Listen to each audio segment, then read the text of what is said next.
여러분, 김용범 많이 들어보신 이름이죠. 지금 바로 전에 기획재정부 1차관을 하신 분입니다. 그러니까 2020년 코로나 위기로 나라가 들썩들썩할 때 그 당시에 기획재정부 1차관을 맡으면서 그야말로 현장에서 고군분투한 그 장본인이라고 이야기할 수가 있습니다. 그런데 그 장본인이 말입니다. 섬뜩한 경고를 내놨습니다. 이렇게 말입니다. 간단하게 말하면 현 시점에서 경제, 금융, 복합위기 징후가 뚜렷하다. 이렇게 섬뜩한 경고를 한 겁니다. 물론 기획재정부 1차관을 하다가 이제 야인이 되기 직전이니까 책도 쓰고 이러면서 뭔가 나만의 어떤 경쟁력을 돋보이게끔 하기 위해서 이렇게 이야기하는지도 몰라요. 현직에 있을 때는 사실 이런 위기란 단어, 이런 단어 전혀 안 썼거든요. 그런데 이제 현직에서 나오고 나니까 이런 단어를 계속 쓰고 있는데, 그럼 왜 쓰는지, 이분의 이야기가 진짜 복합위기 징후가 맞는지, 게다가 가장 최근에 현직 출신이라는 사실을 보면 이게 경제 위기에 대한 어떤 두려움, 이것이 있는지 없는지 우리가 능히 짐작할 수는 있습니다. 이게 현직에 있을 때 다 하지 못한 말을 이제 나온 지 얼마 안 됐는데 지금 하고 있다. 이렇게 해석할 수 있을까요? 어쨌든 김용범 기획재정부 차관의 이야기 한번 들어보겠습니다. 첫 번째는 이겁니다. 일단 세계 주요국이 긴축 국면으로 전환한다는 사실. 긴축 국면으로 전환을 하면 금융시장이 점점 불안해질 거다. 이렇게 예측을 합니다. 이것은 사실이라고 봐야 되죠. 왜냐하면 미국의 금리 인상이 신흥국의 긴축 발작을 가져올 수 있잖아요. 그죠? 신흥국의 긴축 발작을. 지금 대한민국에서도 사실 주식시장에서 굉장히 많은 돈이 빠져나가고 있어요. 작년에도 많이 빠져나갔지만 올해도 지금 7조 이상 빠져나갔습니다. 이 말은 미국이 금리 인상을 하니까 신흥국의 어떤 위기가 그만큼 다가온다는 뜻입니다. 긴축 발작이 일어난다는 뜻이에요. 우리나라에도 지금 일어나고 있으니까 이것은 김용범 차관이 경고한 대로 지금 그렇게 벌어지고 있다. 이렇게 해석할 수 있겠죠. 두 번째는 미국과 러시아의 갈등. 러시아가 우크라이나를 침공함으로써 전 세계적으로 지정학 갈등이 커졌고요. 그 바람에 유가가 급등했다는 거예요. 이 유가 급등이 우리에게는 치명상을 입힌다는 이야기입니다. 사실 유가 급등 지금 치명상 입히고 있지요. 현재도 WTI가 $100가 넘는 상태고요. 앞으로도 국제유가는 계속 올라갈 거라고 지금 예상이 됩니다. 아직까지 세계적인 투자업체들, 투자기관들이 그들의 전망치를 쉽게 말하면 지우지 않았습니다. 골드만삭스는 $150 간다. JP모건은 $185 간다. 뱅크 오브 아메리카는 $200 간다는 국제유가 전망치 말입니다. 이렇게 되면 우리 시장에는 결국은 물가 폭등이 올 수밖에 없습니다. 실제로 2월에 소비자 물가는 3.7%나 올라갔잖아요. 그런데 밥상 물가는 여러분 상상을 하기 힘들 정도로 올라갔습니다. 여러분들이 장을 직접 봐보시면 이게 뭐 한 자리 숫자로 올라갔다고 이야기하기는 솔직히 어렵습니다. 두 자리 숫자로 올라갔어요. 두 자리 숫자로. 예. 어떤 거는요. 10% 20%가 아니라 딸기만 하더라도 50% 60% 올라가잖아요. 그러니까 뭘 하나를 집으려고 그러면 겁이 날 만큼 물가가 굉장히 올라가고 있습니다. 예. 결국 말입니다. 결국 지정학 갈등이 계속됨으로 해서 국제유가가 올라가고 원자재가 올라가고 예. 뭐 세계 곡물이 올라가고 분명히 그렇게 일어나고 있습니다. 김용범 기획재정부 차관이 이야기한 것이 거의 맞습니다. 그리고 세 번째는요. 세 번째는 빈부격차가 크다는 거예요. 양극화. 양극화가 굉장히 심각해져서 결국 이 양극화가 사회적 긴장까지도 크게 만들어낸다. 그렇기 때문에 이게 결국은 예, 경제나 금융 위기에까지 영향을 미친다 이런 얘기입니다.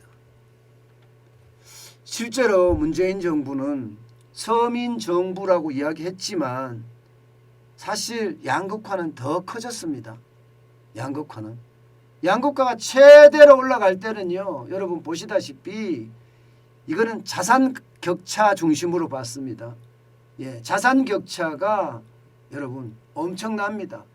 166.6까지 기록할 정도로 엄청나게 올라갔습니다.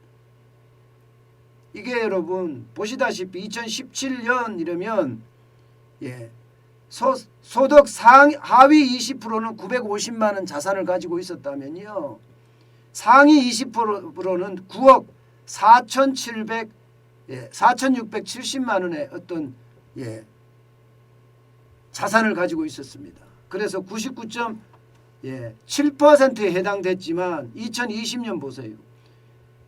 예, 이게 하위 20%는 더 떨어졌어요. 675만 원으로 떨어지고요. 상위 20%는 더 올라갔습니다. 예, 11억 2,481만 원으로. 그래서 이게 5분위 배율이라고 하는 하위 20% 대비 상위 20%의 어떤 배율이 166.8%까지 올라갔습니다. 심각하죠. 이번에 정권 교체한 것도 보면 여러분 예, 이 부동산 폭등이 사실 영향을 굉장히 많이 미쳤잖아요. 이것을 보면 여러분 결국 말입니다. 예, 김용범 차관이 이야기했던 양극화가 결국 사회적 긴장을 고조시킨다. 그래서 경제에까지 영향을 미친다. 뭐 충분히 있을 수 있는 이야기라고 볼 수 있습니다. 이렇게 크게는 이렇게 세 가지 정도를 김용범 1차관은 들었는데요. 현실적으로 거의 예, 우리가 지금까지 보고 있는 것과 굉장히 유사합니다. 그런데 더 강한 것도 있습니다. 김용범 차관은요. 지금의 위기가 2008년 금융위기 때보다 정상화 과정이 더 험난하고 불확실성이 크다 이렇게 이야기합니다. 그러면 지금의 위기라는 게 일단 놀라운 이야기고요. 또 하나의 놀라운 이야기는 금융위기 때보다가 예, 정상화 과정, 다시 말해서 회복하는 과정이 더 어렵고 또 불확실성까지 크다고 이야기합니다. 그러니까 제가 지금까지 여러분들하고 이야기하는 것과는 더 심각하게 보이죠. 저는 금융위기 같은 큰 위기가 예, 이렇게 2020년에 왔는데 바로 이렇게 치고 들어올 거라고 저는 생각을 안 하고 있잖아요. 그런데 김용범 차관은 바로 치고 들어온다고 이야기하고 있습니다. 우리 금융위기 때 말입니다. 주가가 떨어지기를 여러분 보세요. 1차 때 떨어졌을 때가 23.75%가 떨어졌고요. 2차 때 떨어졌을 때가 50.30%가 떨어졌습니다. 1년 사이에 주가가 거의 뭐 반토막보다 더 떨어졌거든요. 반토막보다 더. 그러니까 주가가 완전히 박살났다는 이야기예요. 예. 그 정도의 위기였는데 지금 우리가 지금 보고 있는 것은 2,500까지 주가는 2,500까지 내려간다고 했지만 다시 반등을 해서 2,600대 중반 2,600대 초반까지 내려갔다가 2,700으로 올랐었잖아요. 다시요. 꼭 느낌이 여러분 1차 저점을 통과하는 그런 느낌 들지 않으세요? 1차 저점을 통과하는. 만약에 2차 저점이 또 온다면 김용범 차관의 이야기대로라면 금융위기 때보다 정상화 과정이 더 험난하고 불확실성이 크다. 이 말은요. 지금 시점에서 봐서 다시 위기가 한 번 더 오른다는 이야기예요. 다시 위기가. 여러분도 아시다시피 3,300까지 가다가 그죠? 3,300까지 가다가 코스피가 2,610까지 떨어졌어요. 2,610까지. 거의 뭐 2,600이니까 얼마입니까 여러분? 거의 한 700포인트 가량 떨어졌잖아요. 700포인트.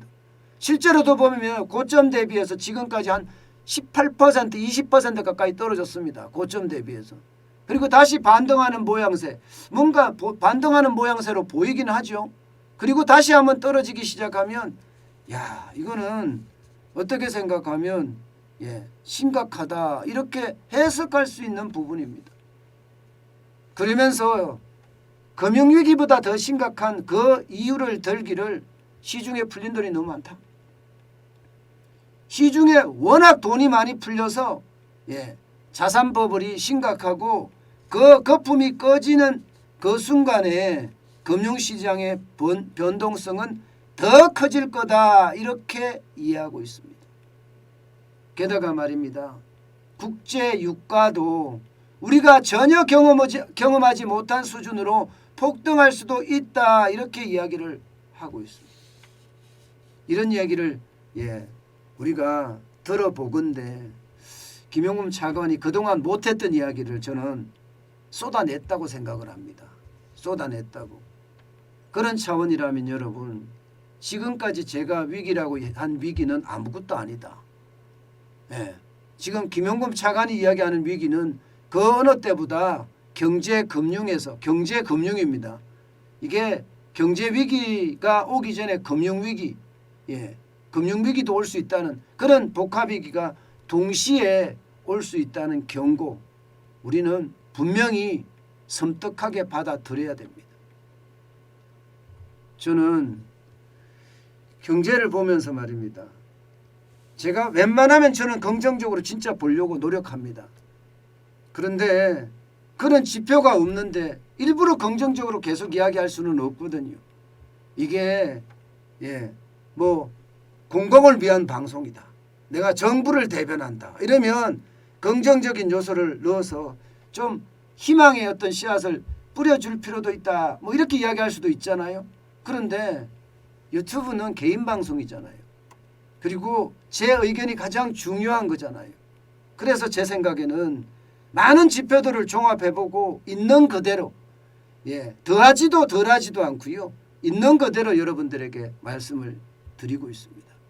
그런데 김용범 지금 전 차관, 기획재정부 전 차관은 제가 이야기하는 것보다 더 심각하게 이야기하고 있죠.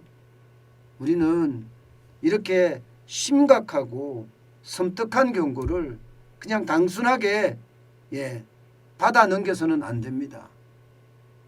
자칫 잘못하면 우리 자산이 더 많이 날아갈 수도 있기 때문에 이런 나름대로의 어떤 철학을 가지고 국가 운영에 참여했던 사람들의 이야기는 반드시 참고를 해서 내 자산 관리에 도움이 돼야 된다고 생각합니다.